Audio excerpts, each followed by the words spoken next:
अच्छा, अब इसमें देखो, पहला जो एमसीक्यू है, ब्रेस्ट के एमसीक्यू हम करने लगे हैं सॉल्व, ठीक है। तो पहले एमसीक्यू में उन्होंने कहा हुआ है सॉरस इन्वॉल्व और pus drain from the breast abscess. तो ये एक्यूट मेस्टाइटिस का सिनेरियो है जिसमें ब्रेस्ट फीडिंग के दौरान टेंडर ब्रेस्ट होती है। Which of the following breast lesion prominent joint cell reaction होता है, तो फैट नेक्रोसिस में होता है। फिर उन्होंने पूछा हुआ है कि sometimes appear after breast surgery, radiation या ट्रॉमा द फैट नेक्रोसिस होता है। बेनाइन एपिथेलियल लीजन्स जो होता है, पैल्पेबल मिस्ट, पैल्पेबल ब्रेस्ट है, ब्लीडिंग हो रही है, ब्लीडिंग अगर हो रही है ना और पैल्पेबल ब्रेस्ट मैस है तो वो फिर आ जाता है आपका इंट्राडक्टल पेपिलोमा के अंदर। उसके बाद है कि वुमेन है जो कि स्मोकर है, ब्ला ब्ला ब्ला, मोस्ट इम्पॉर्टेंट कौन सा रिस्क फैक्टर होगा, तो वो होगा फैमिली हिस्ट्री, डिस्पाइट जो भी वो कर रही है। Which of the following Leyen of the best is pre cancerous, तो प्री कैंसरस लेयन के अंदर एटिपिकल वाली जो कैटेगरीज आ जाती हैं वो हैं, तो एटिपिकल हाइपरप्लेजिया। उसके बाद अगर उसकी एज 70 से ज़्यादा है और क्लाइनफेल्टर सिंड्रोम है तो उसे गायनेको मतलब मेल ब्रेस्ट कैंसर होने का खदशा है, ठीक है। नहीं, बस ब्रेस्ट कैंसर अकेला पूछा हुआ है। आई गेस इस एमसीक्यू में मेल ब्रेस्ट कैंसर की बात हो रही थी, but anyways let's move ahead. तो एस्ट्रोजन का एक्सपोजर जो है ना, most important risk factor estrogen का एक्सपोजर, ओके। ना सम पीपल, अच्छा ओके, फीमेल ब्रेस्ट कार्सिनोमा है ना, तो जेंडर किस तरह से होगा, उन्होंने फीमेल कह दिया पहले, क्योंकि मैंने कहीं पढ़ा था कि ब्रेस्ट कैंसर का सबसे बड़ा रिस्क फैक्टर तो जेंडर हुआ ना, क्योंकि फीमेल्स के अंदर कॉमन होता है एज कम्पेयर टू मेल, पर यहाँ वो कहानी ख़त्म हो गई है। ब्ला ब्ला ब्ला। अच्छा, इसमें 2 सेंटीमीटर का है ट्यूमर और उसके अंदर उन्होंने कहा है कि एक्सिलरी लिम्फ नोड पैल्पेबल है, तो स्टेज 2 के अंदर चला जाता है, ठीक हो गया। और फिर आ जाता है नेक्स्ट वाला, BRCA1 BRCA2 होता है इन्वॉल्व, या BRCA1 BRCA2, I don't know, some teacher definitely. और अच्छा, बोन के अंदर इसने जाना होता है, मेटास्टाइज करना होता है, तो ब्रेस्ट से मेटास्टाइज करेगा, ठीक है। और ट्रिपल पॉजिटिव कैंसर जो होता है वो ER PR HER2 पॉजिटिव होता है। और उसके in the axillary lymph node, तो ER नेगेटिव अगर वो है तो वो सबसे बुरा प्रोग्नोसिस करा रही है, ठीक है। BRCA2 and 3 encoding proteins are present on the chromosome what 13, ठीक है। आई गेस इसका जो है ना 13 पर होती है और ऊपर वाली 1 जो होती है वो 9 पर होती है। मैं कंफर्म करके बताती हूँ, रुको, रुक जाओ नहीं वेट, मेरे सोर्सेज के अकॉर्डिंग जो BRCA1 है ना वो क्रोमोसोम 17 पर होती है और BRCA2 क्रोमोसोम 13 पर होती है। किधर गया MCQ? तो देखो 13 कहा हुआ ना, तो 2 और 3 is on 13 as per my information, my current information, और 1 वाली जो होती है वो 17 पर है। आगे चलते हैं। उसके बाद आ जाता है कि कार्सिनोमा इन साइटू उन्होंने पूछा हुआ है, तो इसमें कैल्सिफिकेशन जब लीनियर ब्रांचिंग पैटर्न है तो वो किस में होती है, तो वो डक्टल कार्सिनोमा इन साइटू में होती है। अच्छा, उसके बाद इन्वेसिव कार्सिनोमा के अंदर उन्होंने कहा हुआ है कि रेट्रोपेरिटोनियम, पेरिटोनियम और लेप्टोमेनिंजिस में कौन सा।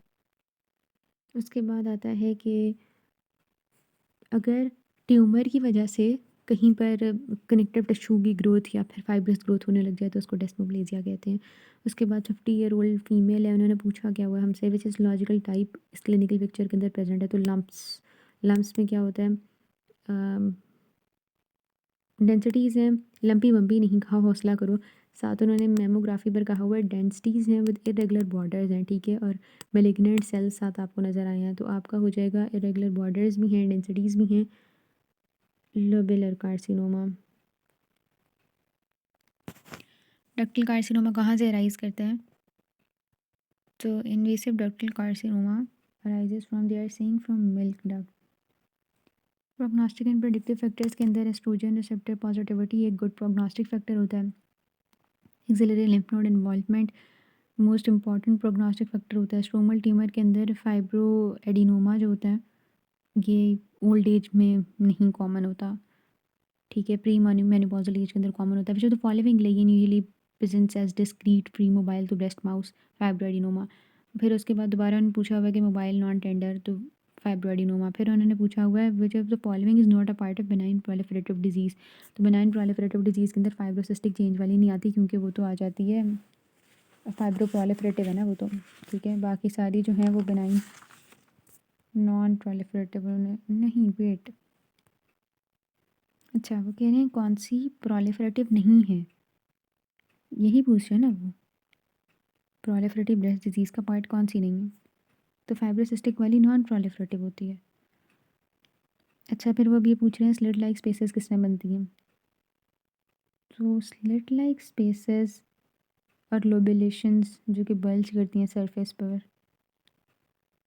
probably they should be in the case of fibroadenoma, right? मुझे लगा उन्होंने ऑयल लगाया हुआ है, पर वो तो फाइब्रोएडिनोमा ही कह रहे हैं। Anyways, which of the following breast cancer most common कौन सा है, ठीक है, तो इंट्राडक्टल इज़ कॉमन। उसके बाद अब पूछ रहे हैं किसका पुअर प्रोग्नोसिस होता है, तो इंट्राडक्टल का भी और इन्फ्लेमेटरी का भी, ठीक है, पुअर प्रोग्नोसिस होता है। आगे चलते हैं, 3 important main steps in breast carcinoma. 1 minute, हाँ। 3 इंपॉर्टेंट स्टेप्स होते हैं ब्रेस्ट कार्सिनोमा में। उसमें क्या होता है कि आपने एग्जामिनेशन करना होता है, आपने मेमोग्राफी करनी होती है और एफएनएसी करनी होती है, ठीक है। सबसे पहले वो आएगा तो आप एग्जामिनेशन कर लोगे, उसके बाद आप मेमोग्राफी कर लोगे, उसके बाद आप एफएनएसी कर लोगे, तो ये मतलब थोड़ा सा ही इन्वेसिव है ना। अच्छा, फिर उसके बाद Paget's disease present in the body कहाँ पर होती है, पेचेड डिजीज़ ब्रेस्ट के अंदर भी होती है, इसके अलावा वल्वा, बोन और स्किन के अंदर भी होती है, ठीक है, ये जस्ट नोट कर लो। आगे चलते हैं, बस ख़त्म हो गया। और ये जो पास्ट कीज़ आई गेस ये हमने कर लिए हैं किसी हद तक डिस्कस। सिग्नल सेल ग्रोथ जो होती है वो इन्वेसिव लॉबुलर के अंदर भी होती है और वो एक और के अंदर भी होती है, मैं आपको बताती हूँ। लॉबुलर, हाँ, इन्वेसिव वाले के अंदर एक हो रही है, और आई थिंक ये जो LCIS था उसके अंदर भी सिग्नेट वाली थी। Yes, mucin positive signet cells. Bye, that's it.